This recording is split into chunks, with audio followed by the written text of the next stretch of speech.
ಕೆಳಗಡೆಯಿಂದ ಮೇಲೆ ದರ್ಶನ ಮಾಡಬೇಕು ಅಂತ ಶಾಸ್ತ್ರದಲ್ಲಿ. ಅದು ಯಾಕೆ ಅನ್ನೋದು ಒಂದು ದೊಡ್ಡ ವಿಜ್ಞಾನ, ಅದು ಬೇರೆ. ಆದ್ರೆ ಸ್ತ್ರೀ ದೇವತೆಗಳನ್ನ ದರ್ಶನ ಮಾಡಬೇಕಾದ್ರೆ, ಅಂದ್ರೆ ಈಗ ದೇವಿಯ ದರ್ಶನ ಮಾಡಬೇಕಾದ್ರೆ, ಮಹಾಲಕ್ಷ್ಮಿ ಅಥವಾ ರಾಜರಾಜೇಶ್ವರಿ ಈ ರೀತಿಯಾಗಿರುವಂತಹ ದೇವಿ ದೇವಸ್ಥಾನದಲ್ಲಿ ದರ್ಶನ ಮಾಡಬೇಕಾದ್ರೆ ದೇವಿಯ ಮುಕುಟದಿಂದ ಪಾದದವರೆಗೆ ನೋಡಬೇಕು. ಅದೇ ತಿರುಪತಿ ವೆಂಕಟೇಶ್ವರ ಸ್ವಾಮಿ ಅಥವಾ ಇನ್ಯಾವುದಾದ್ರು ಪುಂರೂಪದಲ್ಲಿರುವಂತಹ ದೇವರನ್ನ ದರ್ಶನ ಮಾಡ್ಬೇಕಾದ್ರೆ ಪಾದದಿಂದ ಮಸ್ತಕದವರೆಗೆ ನೋಡಬೇಕು ಅಂತ. ಹಾಗಾಗಿ ಇಲ್ಲಿ ನೋಡ್ತಿದ್ರೆ ಸೂರ್ಯನೂ ಕೂಡ ಪಾದದಿಂದ ಮಸ್ತಕದವರೆಗೆ ಅಂತ ಒಂದಾದ್ರೆ, ಶಿವಲಿಂಗದಲ್ಲಿ 3 ಭಾಗ ಇರುತ್ತೆ. ಮೇಲ್ಗಡೆ ಇರುವಂತದ್ದು ರುದ್ರ ಭಾಗ, ಗುಂಡಗಿರುವಂತಹ ಲಿಂಗ. ಅದರ ಕೆಳಗಡೆ ಆ ನೀರು ಹೋಗುವಂತಹ ರೀತಿಯಲ್ಲಿರುವಂತಹ ಪಾಣಿಪೀಠ ಮಧ್ಯಭಾಗ ಏನಿರುತ್ತೆ, ಇದು ವಿಷ್ಣು. ಅದರ ಕೆಳಗಡೆ ಇರುವಂತದ್ದು ಬ್ರಹ್ಮ ಭಾಗ ಅಂತ. ಹಾಗಾಗಿ ಶಿವಲಿಂಗ ಅಂತಂದ್ರೆ ಅಲ್ಲಿ ಬರೀ ಈಶ್ವರ ಮಾತ್ರ ಇರ್ತಾನೆ ಅಂತಲ್ಲ, ಸೃಷ್ಟಿ ಸ್ಥಿತಿ ಲಯಗಳ ಸಂಕೇತವೇ ಲಿಂಗ ಅಂತ. 3 ಬೇರೆ ಬೇರೆ ಶಿಲೆಯಲ್ಲಿ ಮಾಡ್ತಾರೆ. ಇಲ್ಲಿ ಒಂದೇ ಶಿಲೆಯಲ್ಲಿ ಮಾಡಿರೋದು, ಇದು ವಿಶೇಷ ಋಷಿ ಪ್ರತಿಷ್ಠೆ. ಆದ್ರೆ ವಾಸ್ತವವಾಗಿ ಎಲ್ಲರೂ ಲಿಂಗವನ್ನ ಮಾಡಿದ್ರೆ ಕೆಳಗಡೆ ಹಾಕಿರುವಂತಹ ಪೀಠವನ್ನ ನಂದ್ಯಾವರ್ತ್ಯ ಶಿಲೆ ಅಂತ ಕರಿತೀವಿ, ಅಥವಾ ನಪುಂಸಕ ಶಿಲೆ ಅಂತ ಅದಕ್ಕೆ ಹೆಸರು. ಆ ಕಲ್ಲಿನಲ್ಲಿ ಮಾಡಿ ಪಾಣಿಪೀಠವನ್ನ ಸ್ತ್ರೀಶಿಲೆಯಲ್ಲಿ ಹೀಗೆ ಸುತ್ತಿಗೆನಲ್ಲಿ ಹೊಡೆದಾಗ ಟಪ್ ಅನ್ನುವಂತಹ ಶಬ್ದ ಬರುವಂಥದ್ದು ಸ್ತ್ರೀಶಿಲೆ. ಒಂದ್ ರೀತಿ ಈ ಮಣ್ಣಿಗೆ ಹೊಡೆದ್ರೆ ಯಾವ ರೀತಿ ಶಬ್ದ ಬರುತ್ತೋ ಅದನ್ನ ನಂದ್ಯಾವರ್ತ್ಯ ಶಿಲೆ ಅಂತ ಕರಿತೀವಿ. ಇನ್ನು ಲೋಹಕ್ಕೆ ಹೊಡೆದಾಗ ಯಾವ ರೀತಿ ಶಬ್ದ ಬರುತ್ತೋ ಅದನ್ನ ಪುಂಶಿಲೆ ಅಂತ ಕರಿತೀವಿ. ಪುಂಶಿಲೆಯಲ್ಲಿ ಲಿಂಗವನ್ನ, ಸ್ತ್ರೀ ಶಿಲೆಯಲ್ಲಿ ಪಾಣಿಪೀಠವನ್ನ, ಮತ್ತೆ ನಪುಂಸಕ ಶಿಲೆಯಲ್ಲಿ ಆ ಕೆಳಗಡೆ ಇರುವಂತಹ ಬ್ರಹ್ಮಪೀಠ ಅಥವಾ ಆಧಾರ ಪೀಠ ಅಂತ ಕರಿತೀವಿ. ಇದನ್ನ ಮಾಡಬೇಕು ಅಂತ. ಹಾಗಾಗಿ ನಾವು ಈಶ್ವರ ಲಿಂಗಕ್ಕೆ ಪೂಜೆ ಮಾಡ್ತಿದೀವಿ ಅಂತಂದ್ರೆ ಅಲ್ಲಿ ಬರೀ ಶಿವ ಇದ್ದಾನೆ ಅಂತಲ್ಲ, ಬ್ರಹ್ಮ ವಿಷ್ಣು ಮಹೇಶ್ವರ. ಅಷ್ಟೂ ಅಲ್ಲದೆ ಈಶ್ವರನಿಗೆ 5 ಮುಖಗಳಿರುತ್ತೆ, 4 ದಿಕ್ಕು ಮತ್ತೆ ಮೇಲ್ಗಡೆ.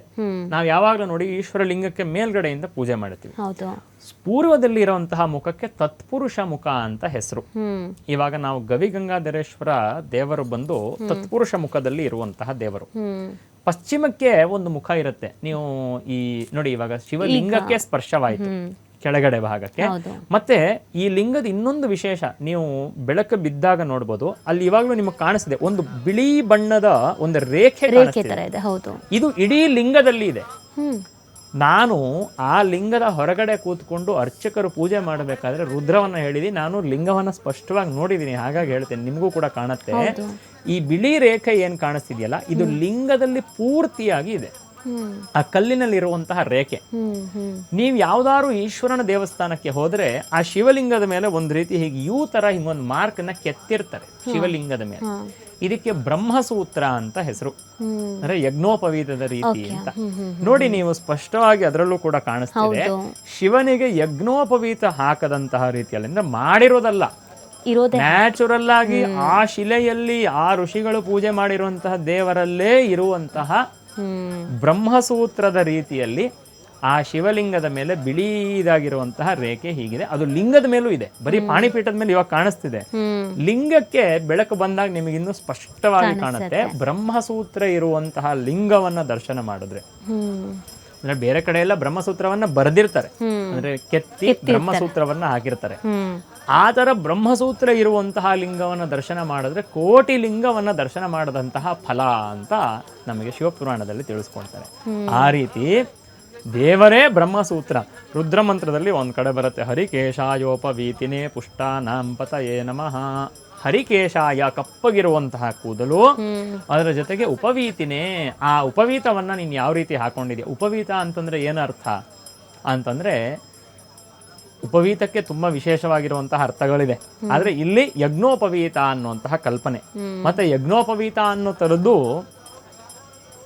ನಮ್ಮ ಸನಾತನ ಧರ್ಮದಲ್ಲಿ ಎಲ್ಲರೂ ಹಾಕೋತಾರೆ. ಇವಾಗ ಇಲ್ವಲ್ಲ ಗುರುಜಿ, ಆತರ ಇಲ್ವಲ್ಲ, ಕೇವಲ ಬ್ರಾಹ್ಮಣರು ಕ್ಷತ್ರಿಯರು ವೈಶ್ಯರು ಮಾತ್ರ ಹಾಕೋತಾರಲ್ಲ ಅಂತಂದ್ರೆ ಖಂಡಿತ ಇಲ್ಲ. ಯಾರೇ ಪೂಜೆಯನ್ನ ಪುನಸ್ಕಾರವನ್ನ ಮಾಡಬೇಕು ಅಂತನೂ ಸನ್ಯಾಸಿಗಳು ಯಜ್ಞೋಪವೀತ ಹಾಕೊಳ್ಳಲ್ಲ. ಆದ್ರೂ ಕೂಡ ಅವರು ಕೂಡ ಶಲ್ಯವನ್ನ, ಅಂದ್ರೆ ಮೇಲ್ಗಡೆ ವಸ್ತ್ರವನ್ನ ಹಾಕೋಬೇಕಾದ್ರೆ ಬಲಗೈನ ತೆಗೆದು ಅದು ಬಲಗೈನ ಕೆಳಗಡೆ ವಸ್ತ್ರ ಹೋಗುವಂತ ರೀತಿ ಹಾಕೋತಾರೆ. ಅಂದ್ರೆ ನಮ್ಮ ವಸ್ತ್ರದ ಒಂದು ನೀತಿ ಇದು. ಇದ್ರ ಹಿಂದೆ ತುಂಬಾ ದೊಡ್ಡ ಚಿಂತನೆ ಇದೆ. ಆ ರೀತಿ ಉಪವೀತ ಹಾಕೊಂಡಿದ್ದಾನೇನೋ ಈಶ್ವರ, ಆ ರೀತಿ ಅದು ಯಾವುದು ವ್ಯಾಘ್ರ ಚರ್ಮೋತ್ತರೀಯಕಂ. ನಾವೆಲ್ಲ ದಾರದ ಉಪವೀತವನ್ನ ಹಾಕೋತೇವೆ, ಆದರೆ ಈಶ್ವರ ವ್ಯಾಘ್ರದ ಚರ್ಮದ ಉಪವೀತವನ್ನ ಹಾಕೊಂಡಿದ್ದಾನೆ ಅಂತ. ಹಾಗಾಗಿ ಆ ಉಪವೀತವನ್ನ ಹಾಕೊಂಡಿದ್ದಾನೇನೋ ಅನ್ನುವಂತಹ ರೀತಿಯಲ್ಲಿ ಆ ಬಿಳಿಯ ಬ್ರಹ್ಮಸೂತ್ರ ಅನ್ನೋ ಥರದ್ದು ನಮಗೆ ಕಾಣಿಸ್ತಾ ಇದೆ. ಬ್ರಹ್ಮನನ್ನೇ ಸೂತ್ರ ಮಾಡಿ ಹಾಕೊಂಡಿರೋದು ಅಂತ ನೋಡಿ. ಆ ಲಿಂಗದ ಮೇಲೆ ಇವಾಗ ಅಭಿಷೇಕ ಮಾಡ್ಬೇಕಾದ್ರೂ ಸ್ವಲ್ಪ ಸ್ವಲ್ಪ ನಿಮಗೆ ಗೋಚಾರ ಆಗ್ತಾ ಇದೆ ಆ ಬಿಳಿಗಿರುವಂತಹ ಒಂದು ಲೈನ್, ಅದೇ ಬ್ರಹ್ಮಸೂತ್ರ. ಸಹಜವಾಗಿ ಬ್ರಹ್ಮಸೂತ್ರ ಇರುವಂತಹ ಜಗತ್ತಿನಲ್ಲಿ ಏಕೈಕ ಲಿಂಗ ಇದು ಅಂತ ಹೇಳ್ಬೋದು. ಇನ್ನೆಲ್ಲ ಕಡೆ ಮಾಡಿರ್ತಾರೆ, ನೀವು ನಂಜನಗೂಡಿನಲ್ಲಿ ನೋಡಿ ಅಥವಾ ಇನ್ಯಾವುದಾದ್ರು ಪ್ರಸಿದ್ಧ ಶಿವನ ಕ್ಷೇತ್ರದಲ್ಲಿ ನೋಡಿದ್ರೆ ಕೆತ್ತಿರ್ತಾರೆ ಬ್ರಹ್ಮಸೂತ್ರವನ್ನು.